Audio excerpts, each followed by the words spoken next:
Welcome back, folks. This is, of course, Sport Federation TV, where every week we keep taking a look at what's happening with sport in the Western Cape. And, of course, as we know, many of the athletes at the moment have gone, well, not many, but some of the athletes in South Africa have gone off to the Olympics. But, of course, at the same time, many of the sport codes currently not as active as they used to be. But nevertheless, behind the scenes, the sports administrators remain active. And it's fantastic for us to have an opportunity here to engage with our sports administrators to find out more about the specific or the different sport codes in the Western Cape. Josh Cloete is the president of Western Cape Kickboxing, but also the president of Kickboxing South Africa. But tonight we're talking a little bit from a Western Cape perspective. Josh is back. Josh, how are things there with you, meneer? JP, yeah, thank you for being back on Cape Town TV, Western Cape Sports Federation. Things in kickboxing, we are, like all other combat sports, a little bit in limbo. Yeah. But our athletes are training, so that's good for us. Yeah. Now, of course, difficult times at the moment. So we thought we would take this opportunity to make sure that we're still talking kickboxing and we're still talking about how. So I think this is a fantastic opportunity for members of the public to find out a little bit more about kickboxing. We've recently seen again the MMA fights in the highlights this past weekend. Conor McGregor and Justin Poirier making big noise in the MMA circles. Of course, that's pay-per-view. But that is a case where there's mixed martial arts, and again, martial arts being given a tremendous amount of exposure. But when we look in the kickboxing space, we understand that there are different types of kickboxing. You have Muay Thai kickboxing, and amateur kickboxing, and professional kickboxing, and K1 kickboxing. We thought that this is a great opportunity for you to tell us a little bit of the difference. JP, I think kickboxing in totality, it provides scope for a lot of people, especially people in different takes on combat. So within kickboxing, we have seven different disciplines. We separate kickboxing into two primary divisions, which is the tatami sport, which is on the mat, similar to your karate. And then, of course, we have ring sports, which takes place in a traditional boxing ring, with a ring with 4 ropes. And to come back to the tatami sports, there we're looking at musical forms, which is where you do kickboxing techniques, very exotic sometimes movements with the rhythm of music. That's obviously, it's non-contact. So we do have some of our athletes is very much into that, especially our younger athletes. And that we refer to as musical forms, which you get hard style and also soft style musical forms. Right. And then another on the mat is our points fighting, whereby a very minimal contact is required to score points. One person score a point, and then we break, and that is also 3 rounds of 2 minutes. And then we have kick light, which is very similar to low kick kickboxing or 4-1 kickboxing, but of course the contact is very light. However, you can obviously score on the person's legs. And then the last of the top sports is your light contact kickboxing, similar to full contact kickboxing, where you can kick only above the waist, but that's also on the mat, which we refer to as the tatami.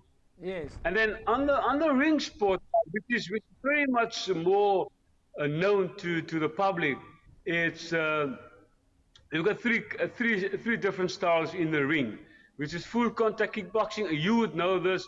The very much the first kind of kickboxing.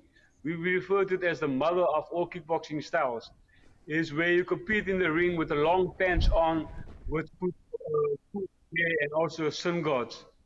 And then we have the low kick kickboxing, which is with the shorts on, with no vest on. And then obviously the one everybody in kickboxing is very much familiar on, and that's the K1 kickboxing, where you're allowed to use your knees as well. and obviously you can kick on the legs as well as on the body. So those are the different facets of kickboxing within its mode. Well, you've actually just answered my last question, because I think it's one of the questions that we had is sometimes we see kickboxing with long pants on and sometimes kickboxing with short pants on. And if we look back at the videos on YouTube from 30 years ago, those old VHS videos, the fighters were all wearing long pants. Yes, JP, no, definitely. That is where kickboxing emanated from. And if you go back really, maybe a bit later than that, you'll find the kickboxers at that time, they were wearing their graded belt, whether it's a black belt or blue belt or brown belt. So that factor in the beginning when kickboxing was started came from the karate background, where competitors were allowed to wear the belt they are actually graded in. That has phased out, so we don't compete with your belt anymore. Yeah. Of course, the big news, Josh, lately, I mean, I'm going to go back to Western Cape, more focus around, so the people that are watching right now, if they want to join a club, a kickboxing club in the Western Cape, they will know where to go to and how to sign up.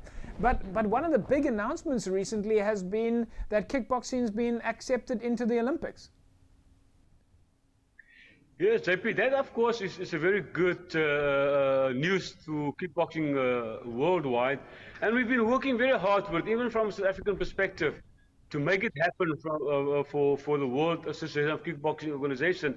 Within Africa, South Africa played a very pivotal role in mobilizing the kickboxing countries in South Africa.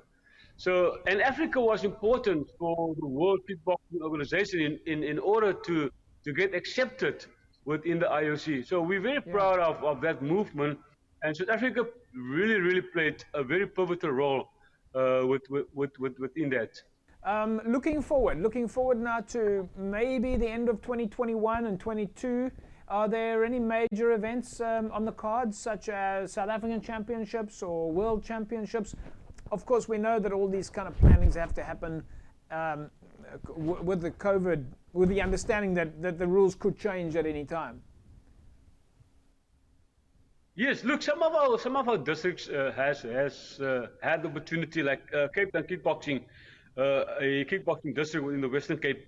They had their district championships just prior the outbreak of the third wave, and also districts such as Eden.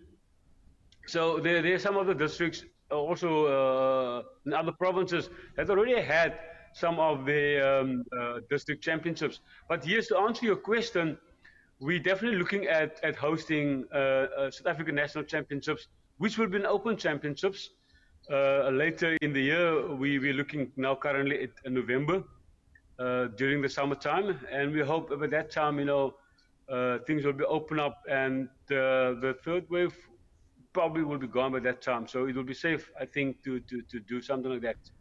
Yeah, let's hope for the best. Josh, we look forward to catching up with you again, and perhaps also getting some of your kickboxing guys from the districts on the show, find out how things are going there, maybe talk to some of your athletes. In the meantime, if members of the public do want to join a club, what's the best way for them to sign up? Is it go to your website or go to the Facebook page?